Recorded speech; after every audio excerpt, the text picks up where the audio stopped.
Welcome everyone to today's session on professional networking for international students.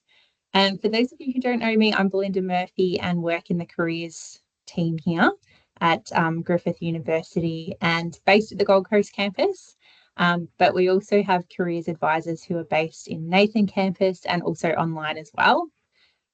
So today, what I'd love to hear from you, from those of you who are live with me now, a bit about what you actually want to get out of today's session, because networking is such a broad topic and sometimes people have certain questions and things like that, like what to do in certain scenarios. So please feel free to type in whatever you want to get out of today's session now. And before I commence, I just wanted to acknowledge the traditional custodians of the lands and just pay my respects to elders past and present and extend that respect to all Aboriginal and Torres Strait Islander people. So just a little bit of housekeeping. So you're welcome to make any comments as you go in the chat. There's also going to be some time for questions at the end. But I'd love this to be a bit of an interactive session too. So if you do have any questions or comments as we go, please feel free to write them in the chat. And I've actually got the chat open with me too. So happy to answer anything as we go. Also, if you want a copy of the slides and recording, you'll also be getting that to your student email, hopefully later today if it downloads in time. It doesn't always in time, but if not, it will be tomorrow. So feel free to, have a look at that and use it as a bit of a resource. And for those of you who don't know, we actually have on YouTube an international student channel and a playlist which is called for international students. So on that playlist, you can actually find all of the previous seminars that we've run. So if there's particular topics of interest to you, you can actually have a look at our library there if you subscribe to our channel. And feel free to watch any of those past sessions. And this is all about us. So we've got 12 career consultants, as I said, across different campuses. These are all the different things that we can assist with. So if you haven't had an appointment already, highly recommend at some point throughout your degree, because I'm sure some of these things will come up. So anything relating to, if you're going for a part-time job or if you're going for work after your studies, if you want some advice on what you can actually do with your degree, any kind of career decisions that you're thinking about at the moment, you're welcome to book in with us and have a bit of a chat. If you can't find an appointment, because I know some weeks it gets quite busy, do feel free to just email us, and then we'll be able to book you in something as well. So today I just wanted to run through a bit of the importance of networking and making connections, how you can use networking for your job search, some connection tactics as well, and also how to build connections as an international student, as well as our Q&A section too. So I can see some people typing, so that's great. So feel free to keep typing in the chat with what you want to get out of today's session so that I can have a look and see. Thanks for Wendy too for introducing herself there.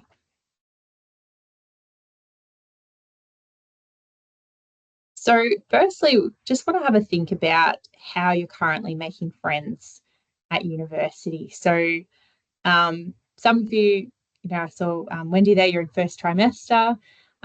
So you're probably in the peak of this and working out, different ways that you can find friends at uni. The good thing about university is there's so many different clubs and societies and different events that you can actually get involved with. A lot of them are actually outside of your studies, so unfortunately do take more time, and sometimes they're a little bit hard to find as well. So I think it's definitely worth it, because I know some people say they don't have time or, they can't find things. I think it's really important to put in a bit of effort while you're at uni to try and connect with your peers. And it doesn't always, work out that you'll be friends and things like that, but you never know, where that might lead. So it might be somebody that you work with down the track. You never know where that connection could lead you. Also, it's really good for your careers. So I guess an example would be, even if you work, at a part-time job, so say you work in retail, hospitality, or something like that, it's really important to think about, establishing, I guess, when you do establish those networks, to think about how that's going to, how you're going to maintain that going forward as well. So, when you finish a role, or when you finish uni course and things like that, a particular subject where you've met somebody, try and continue those relationships, even if you feel like they're not necessarily relevant to your industry. You never know, because sometimes people change careers, and then all of a sudden you'll be ended up, working with that person down the track. So maintaining relationships is all about networking. So I guess start thinking about where you're currently making friends, how, and then if you can potentially broaden that a little bit further outside of your studies, to get involved in some other activities that might be on campus, or perhaps, meetup groups and things like that, to start getting to know people more.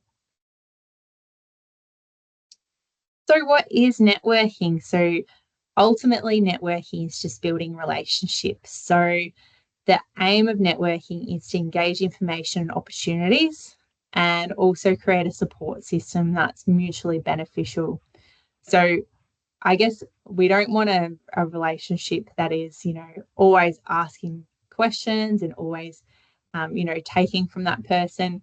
We want mutually beneficial. So as in, you give back to that person as well over time. And networking is a marathon, it's not a sprint. So that's just what I wanted to say now too. Because sometimes I have conversations with students, and they've been, to a couple of networking events, and, nothing really has happened from that. But what you've really got to do is continue those relationships past the event. And then sometimes over a number of years, things will start to happen. Perhaps you'll be offered an internship, or perhaps you'll be invited to an event, things like that. So it's definitely a long game, but it's something that can be, I guess, bubbling in the background while you're at university. And it doesn't necessarily have to be a scary thing. It can actually just be, think of it as making connections and building those friends that you have. So I guess when you go to a new, if it's this new sporting team or a new class, think about the strategies that you use there to engage with people. So, how do you approach people, in a casual setting? That's actually really similar to how you would approach somebody at a networking event. So just think of it as a friend you haven't met yet. So thank you for those of you who have started to type. Let's have a look and see if there's anything we need covered today. So see.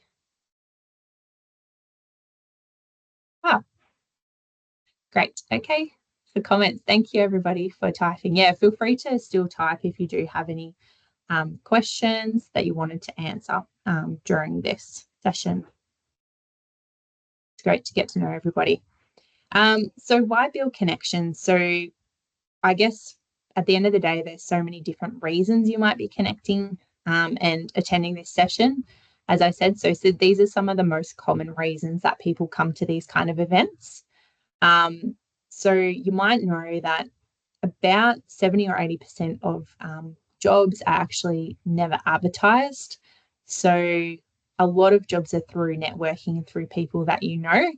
So even if it's people that, don't necessarily work in your industry, sometimes they'll know people that are, and sometimes they'll help you to facilitate that connection process with those people. Also, another reason that you might want to network is to gain knowledge from experienced professionals. So really broaden your understanding in your particular areas of interest, and learn from people that are really experienced. In particular, people that are in your kind of discipline areas are really great to talk to. This is something that does take a little bit of courage to kind of work up and work out what to say. But we can go through that and how you might approach those conversations as well. So you can feel more confident to do that. Because if you do that, if you approach, say, at least 5, I would say, career professionals in your area of interest before you finish your course, already you would have really expanded that network and opened those opportunities for future employment.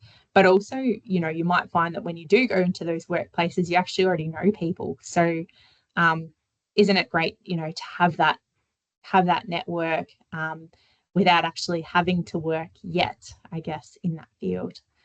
And then the third reason that some people network is professional development. So perhaps you're already in the job or the industry that you want to be in. You can actually help to develop your reputation or brand by attending certain events and things like that, and getting a bit more well known as well within your particular industry of interest. So I can see here we've got a bit of a mix of different courses. We've got urban planning, we've got tourism, hospitality, and then we've got IT. So each of you will have different professional associations that you can join within your field. So now's the time to do a bit of digging, if you haven't already, into what those associations are and how you can actually get involved in either student associations or professional ones to start working on that brand so that you can get known in your industry. And it doesn't necessarily need to be those particular events, but it might just be any kind of events that are related to your industry and your field would be useful to attend.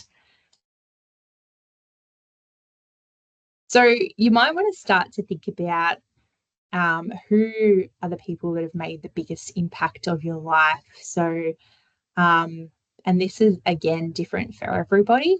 And it seems like it's not relevant, but it actually is highly relevant to your professional career. So think about, at school, if you've had a particular mentor or a particular teacher who helped to support you, helped to answer your questions. Where do you get your useful information from, either now or in the past? And are these people that are still in your life now?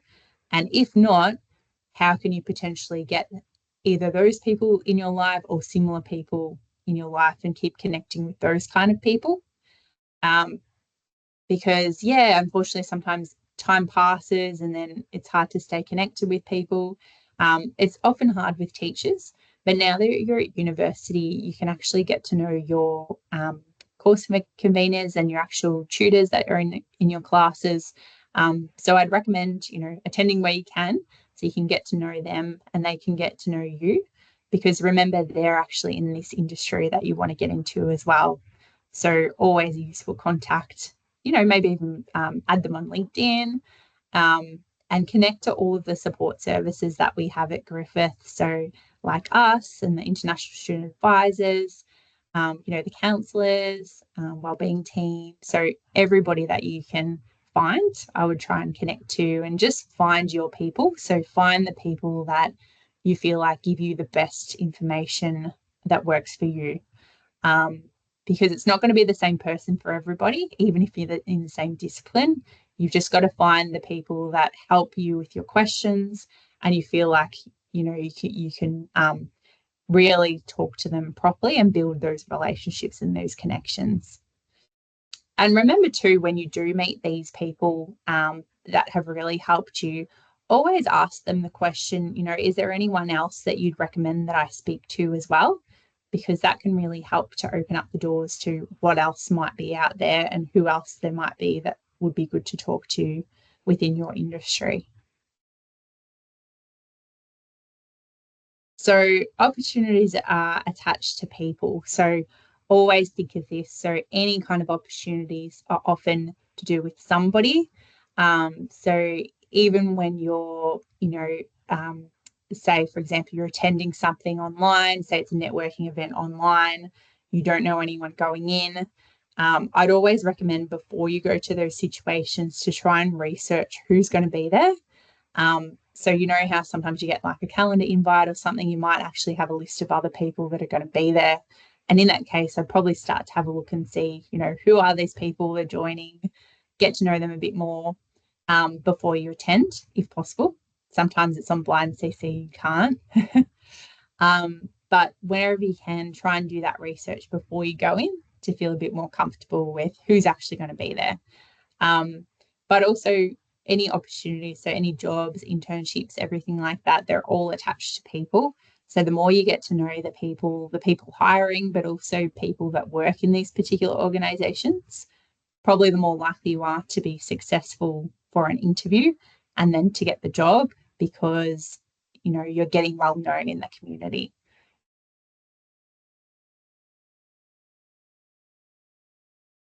So you might want to start with thinking about who's in your current network as a starting point and just brainstorm who you've got. So put you in the center and you can have a play around, what are you actually doing at the moment? What kind of groups are you involved with? What kind of teams, things like that. What friends do you have? And really think about, what areas they're in, what organizations are they with, and things like that. Because sometimes when you put it down, either on paper or however you want to do it, map it out, you might actually see something in front of you that seems more clear. So it might be like, oh yeah, I do have, a friend at my sport club that is actually studying what I'm studying too, but a few years ahead or something like that. We go, oh, okay, they're probably a person I can speak to and ask if they have any connections in that particular industry as well. So what you're looking for is any kind of warm connections where there's already like a little one established, might be through, friend's friend, but trying to get you introduced to that friend's friend. That's the ultimate goal. And then that's how you expand the network. So you might want to map it out if you're that kind of person first. You might want to do it, however you like it, on computer or physically, whatever works for you. But yeah, we've got some samples of these if you want to have a look on the website as well.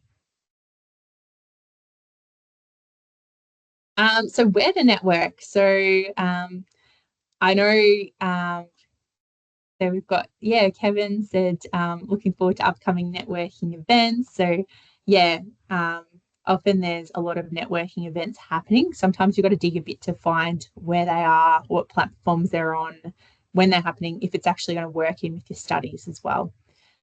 So you might want to look at both in-person events and also online platforms as well. So in-person events, there's more and more happening at uni now. There haven't really been too much over the last few years just due to COVID lockdowns and things like that, unfortunately. But now that, things are coming a bit more back to campus, you'll notice there's a few more events happening. And what you want to do is have a look in your particular school and area of interest and see what's actually happening within your school as a starting point. And then in addition to that, you probably want to see what clubs and societies are there that are related, and perhaps also what volunteering opportunities might be at Griffith. And then maybe even expand out to outside of Griffith as well for any of those kind of areas, such as professional associations, as I mentioned before. Online platforms. So if you're not on LinkedIn, highly recommend for networking purposes. LinkedIn is great for not just networking, but also researching where previous graduates have gone, and also have a look at different apps for social networking. So some of the most common ones in Australia are Meetup, Eventbrite, and also other social media such as Facebook, where sometimes you'll find different industry meetups and things like that that might be happening in your local area. And I think the really important thing too is to check, what are the associated costs? Because unfortunately, some of them are quite expensive, for especially the professional events.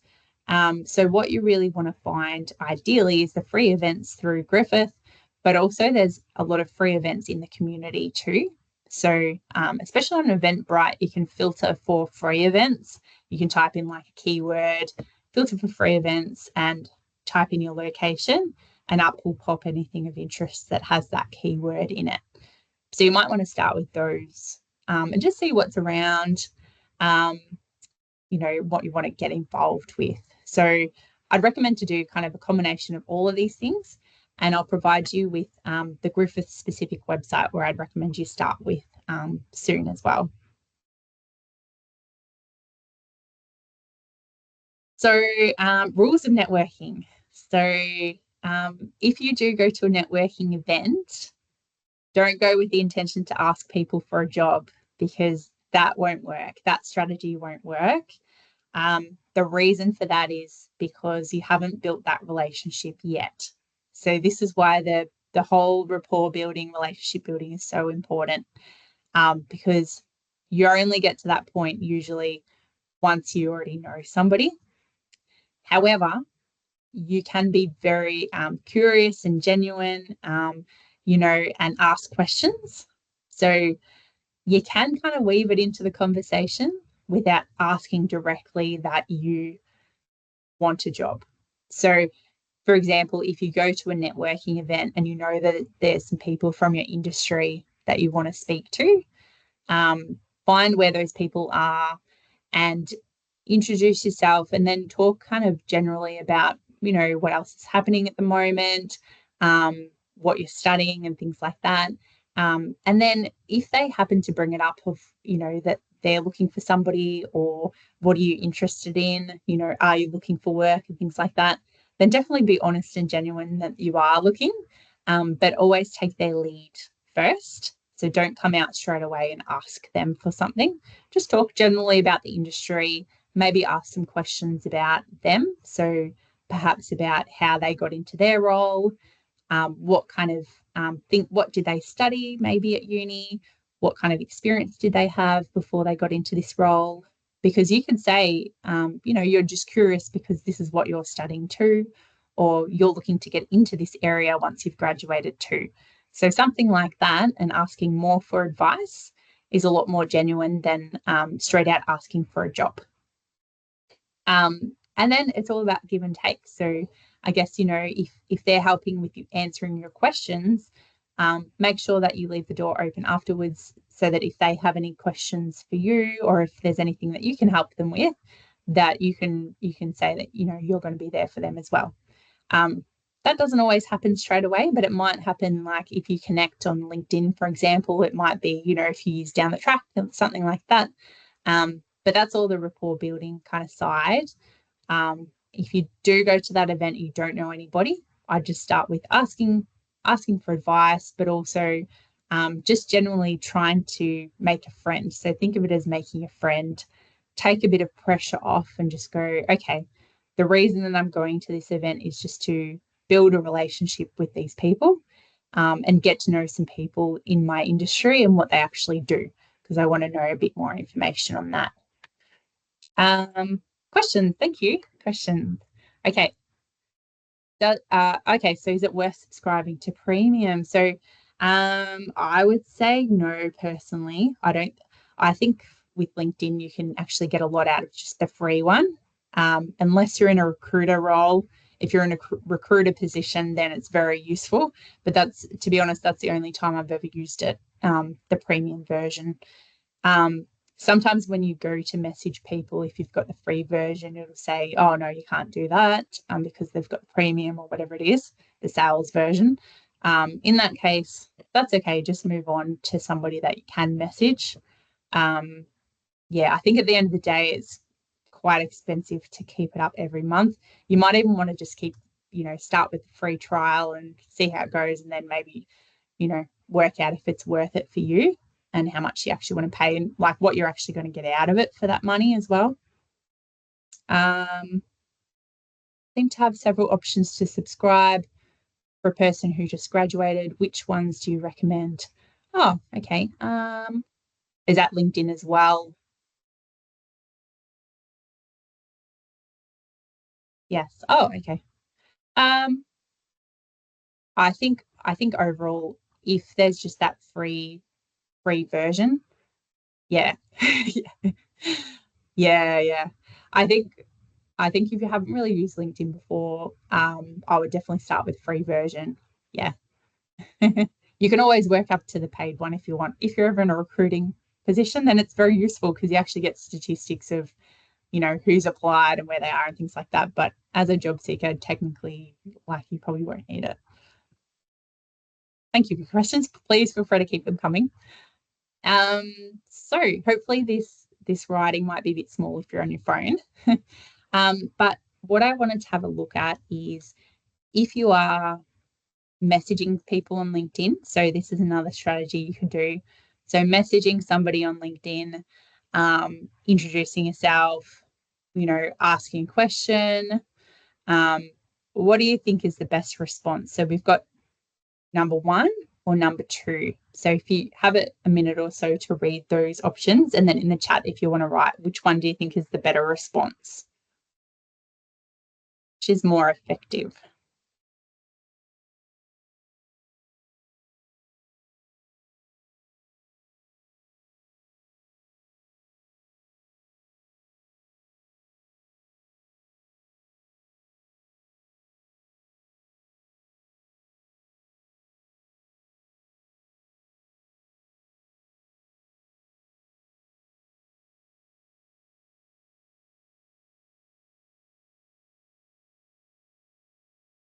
Kevin, 200%.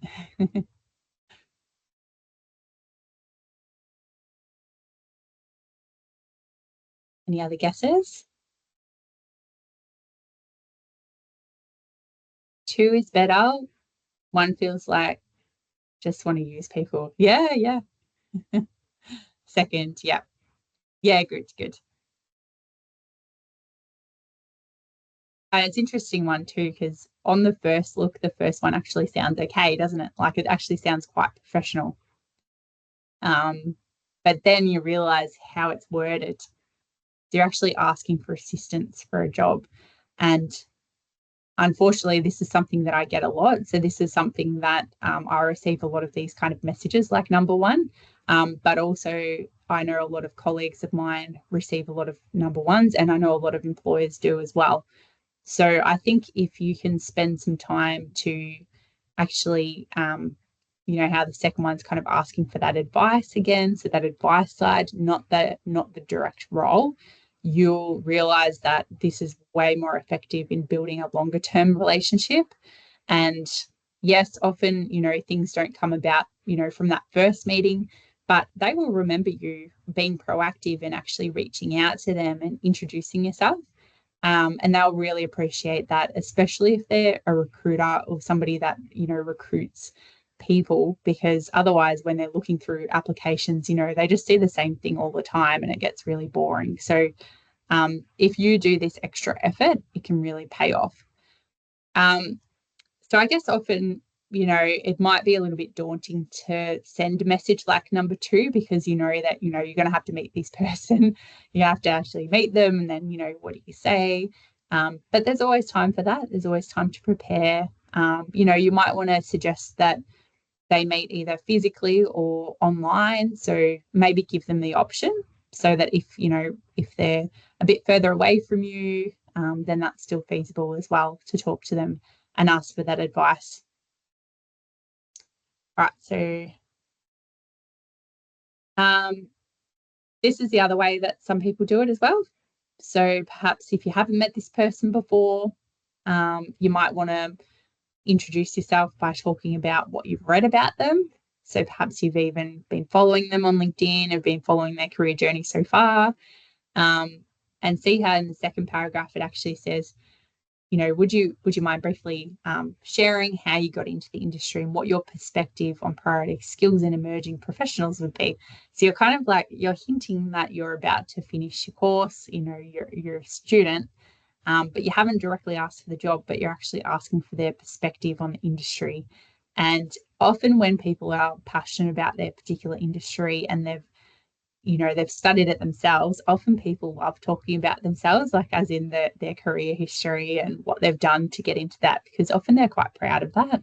So the fact that you're asking for perspective, their own perspective, gives them that value and goes, oh, wow, that's pretty amazing that they're asking me, out of everybody, these questions, even though you're probably asking multiple people. But if you're really specific to them and personalized to them, that's the most important thing, because you don't want to, shoot off a million of the same kind of requests. You want to make it personal each time as much as you can about what you know about these particular people and what they're doing in the organization. So this is why when you join LinkedIn, it's really important to start following certain organizations of interest and people of interest as well, before you actually go to message them and connect with them. And really important too to get your LinkedIn profile up to date before you do that too, because often they'll start to look at your profile back. And then if you don't really have anything there, then it's not the best look. So try and get that up to date first and then start to connect on that personal level. So how to build connections as an international student. Now, we have a video here. I've just realized I haven't shared my sound though. So I'm just going to stop sharing for a second and reshare for you. We're going to watch just a 3-minute video and going to get your impressions after this. So let's stop sharing and reshare.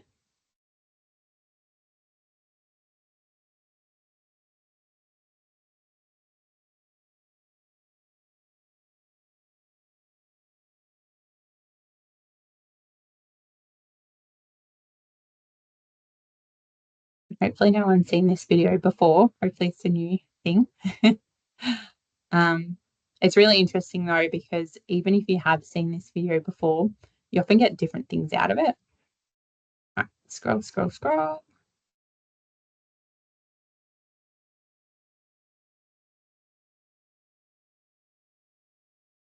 Oops.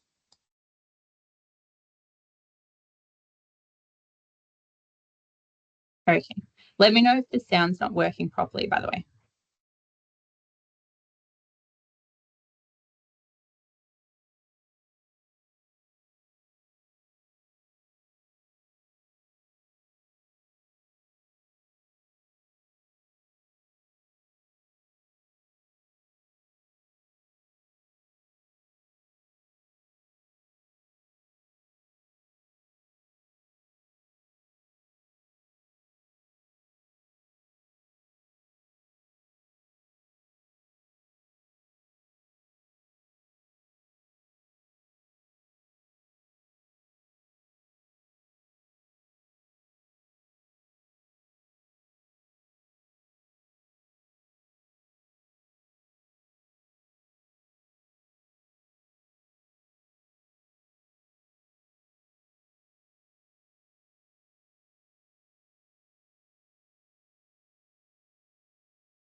Okay, stop that.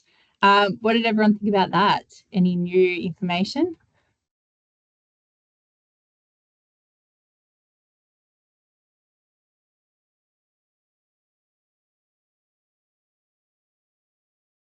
Be yourself. Yeah, yeah, really important. Yeah, I'll just say you don't necessarily need to have, the outfit that pops. How she said the shoes that pop.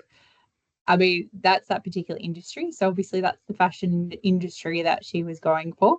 And that's the way that she stood out in that case. So I guess within your personal industries that you're going into, think about, topics of interest that you might want to talk about. But also, if you happen to find a friend that's actually at the event, somebody that maybe you've seen at university or you've seen a club or something like that, see how, if you introduce that person to somebody else, it can really help with the networking side as well.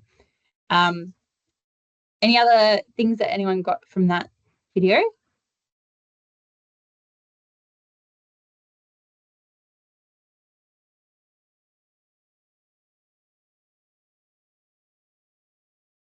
Body language. Yeah, yeah.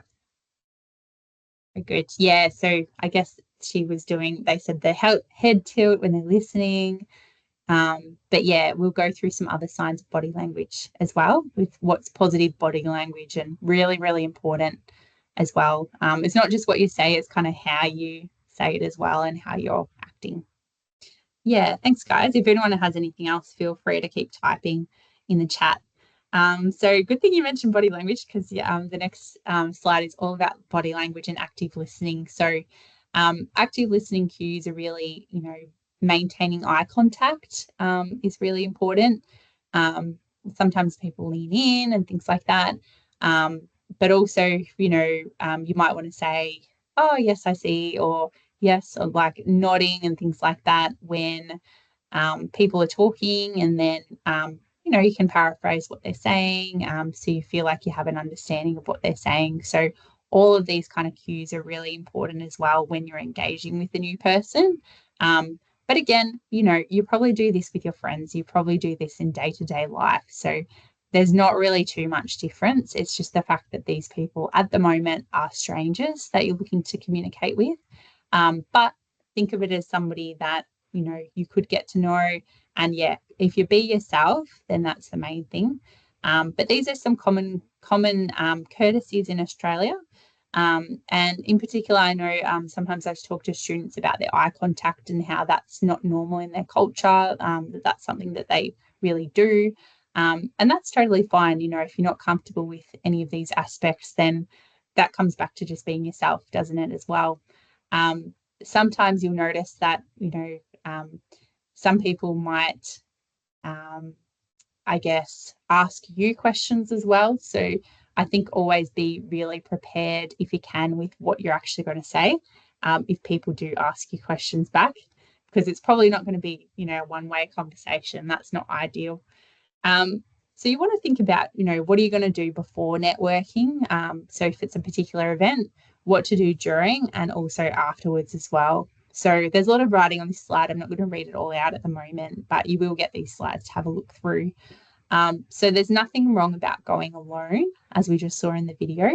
But I would recommend to do your research first before you go into it. So find who you want to talk to, but don't necessarily make a beeline for them and then that's only person that you talk to. I think it's really important to know who's in the room and some potential other people to talk to as well. And always set a bit of a goal before you go to one of these events. So what do you actually want to get out of this event and how are you going to achieve it? So you might want to think about, who you want to connect with, which organization in particular are you really curious about. So find who's going to be there as much as you can. If you do speak to people, what are some things that you actually really want to know and some questions that you want to ask.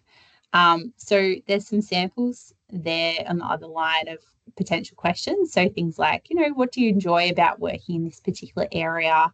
How long have you been at the company? How would you describe what you do? What do you do in a typical day in that job? So these kind of questions can really open up people and then, perhaps talk about their own career pathways, which is really of interest to you because you know that, if they've done it that way, that's a potential way you could look into doing it as well and getting into your field.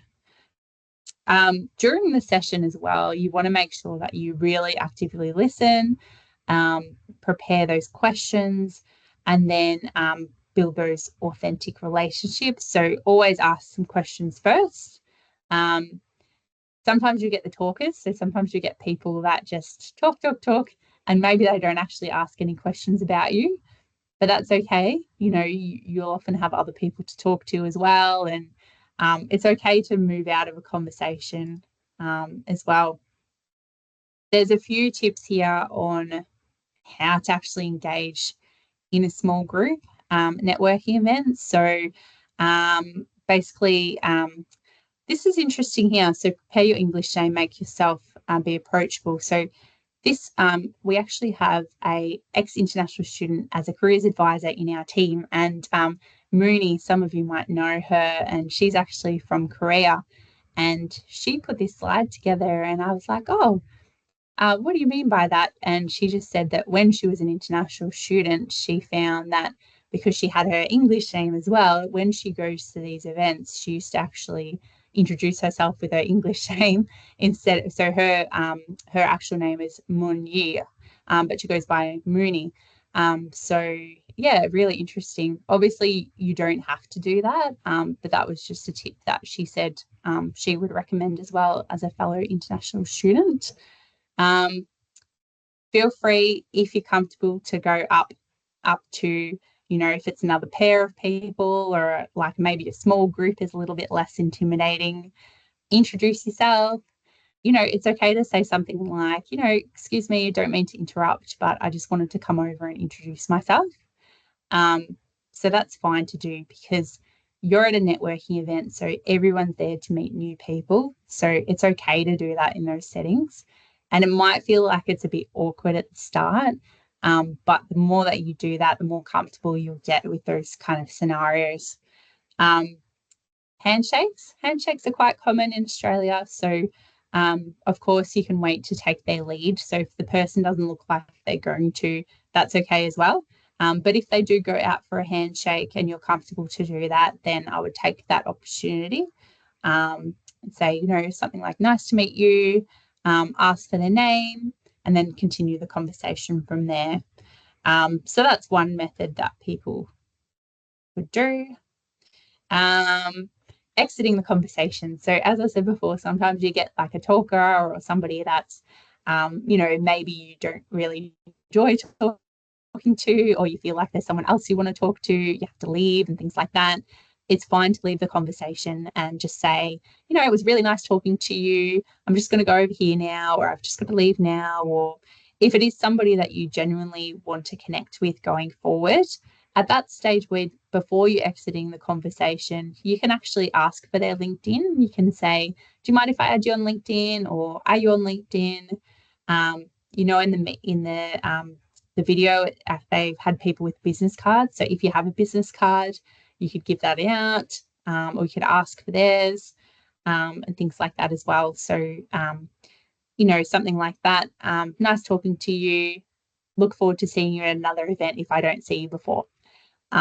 So it's totally fine to kind of get out of there if you need to, which, yeah, we've probably all been in those kind of awkward situations where it's like, all right, I've got to go, but it's really hard sometimes, especially when you get a person that, is a big talker.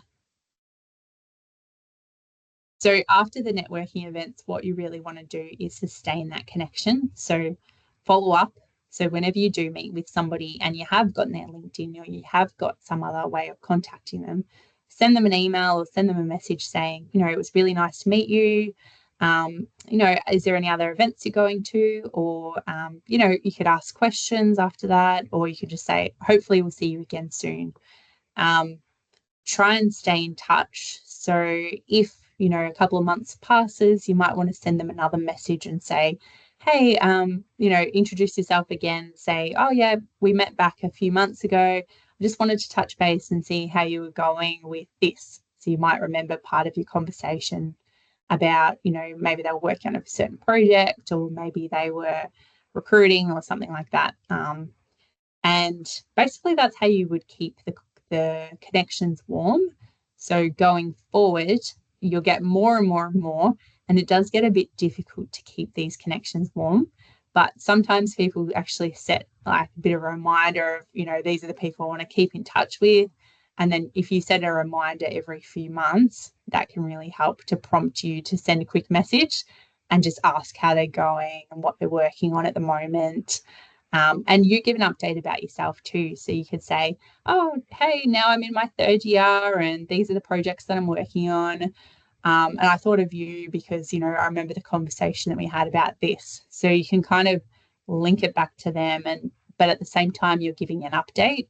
And especially if you're going to near graduation, I would definitely contact them in that final year a bit more, especially if they're in an industry of interest to you, because they're going to be a great connection to have and potentially be able to connect you to other people. So that's kind of how you would keep the connections going.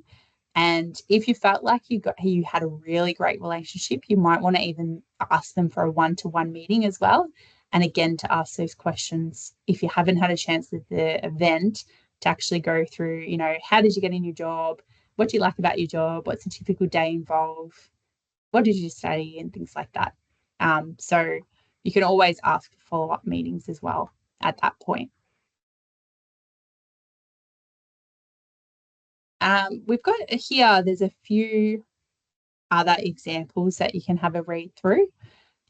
So these are some ways that you might want to introduce yourself as well if you're messaging somebody. So this could be like a message, but it could also be an email. So something like this. So, introducing who you are, what you're studying. These are some areas that you're studying that relate, areas of interest, and then, what you're looking to do.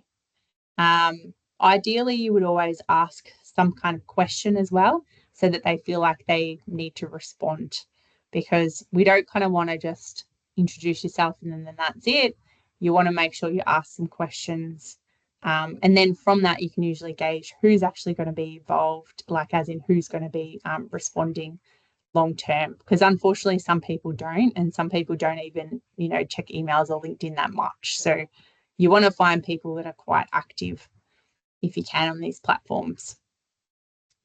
You might have heard of the term elevator pitch. So this is something that some people prepare before they go to an event, or if you're going to be in a situation where you're meeting employers or industry people, whether it be through an event at Griffith or external. I would always practice these kind of things. So practice saying who you are, what you want, so what you're pursuing, what your interest area is, and what you're interested to do going forward, because often that can really be a good framework for what to say, like how to start, which is often the hard thing to do. So if you're a bit stuck and you're not sure what to say, I would have a look at these tips here and then maybe write out something with your own details in there. And then definitely practice it out loud with some friends, or us if you like in an appointment, or, any person that you meet, or just to yourself. You could use the Big Interview platform that we have where you can actually practice videoing yourself. So feel free to use any of the platforms. As long as you practice out loud, you'll get more and more confident with the process and exactly what you're going to say, so that if someone comes up and introduces themselves to you at a networking event, this spiel is in the back of your head that you can come out with, because they'll probably likely ask you, oh, I'm so-and-so, what's your name? And then you can say your name, and then they might ask about, what you do, and then you can say your spiel of these kind of things. So just a few tips there too. Works as well if you're at a careers fair or something like that. If you're not sure of where to start and how to introduce yourself, there's some really good tips for that. There's some other helpful resources here if you wanted to have a look in your own time about networking. Oh gosh, I've forgotten to add the QR code. That's useful, isn't it? So I'll send you all an email with a bit of a survey from today as well, which, feel free to fill out if you have about a minute or so of your time. But just wanted to run through briefly, for those of you who don't know, we've got our own recruitment agency here through Griffith. So you're welcome to join for free as a student.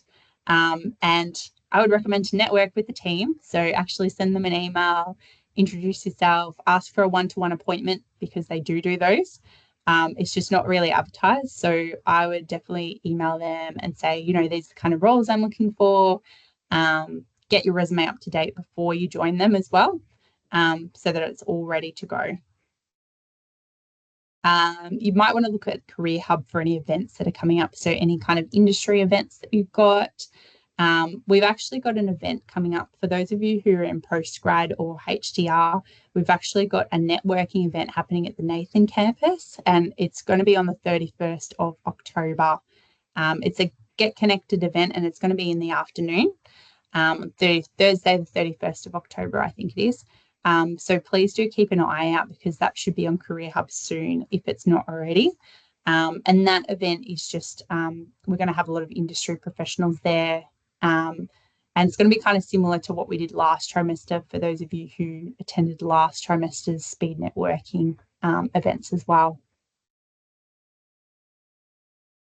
And all right, so do we have any other questions? Any other questions today? Have I missed anything?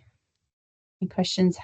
Does everyone feel like they have had their questions answered, or is there anything else that you'd like to know we can cover?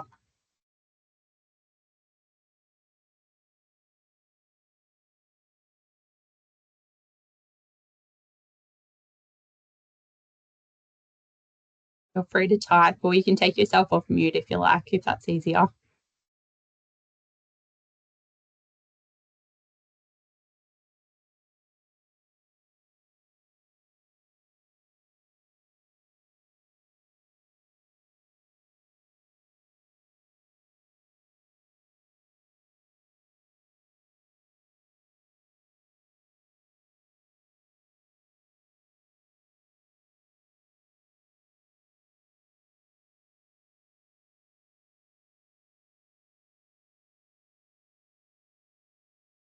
Oh, no worries, guys.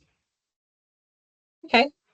Well, it seems like there's no other questions, but if there is, please feel free to contact us and have a chat in a one-to-one appointment, and we can discuss, you know, your particular situations and what kind of events you might be thinking of going to and things like that, how to use LinkedIn or whatever assistance you want.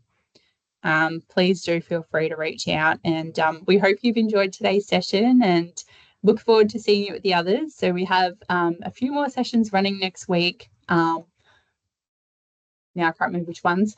I think it's, yeah, Australian workplace culture session. So talking about that on Wednesday, and then I think I've got the interview one as well as the application one on Monday. So job applications, interviews, and Australian workplace culture all happening next week. So please do register for those. Love to see you again, and hope you have a great rest of your day in the meantime, and hopefully we'll see you soon. Okay, bye everyone.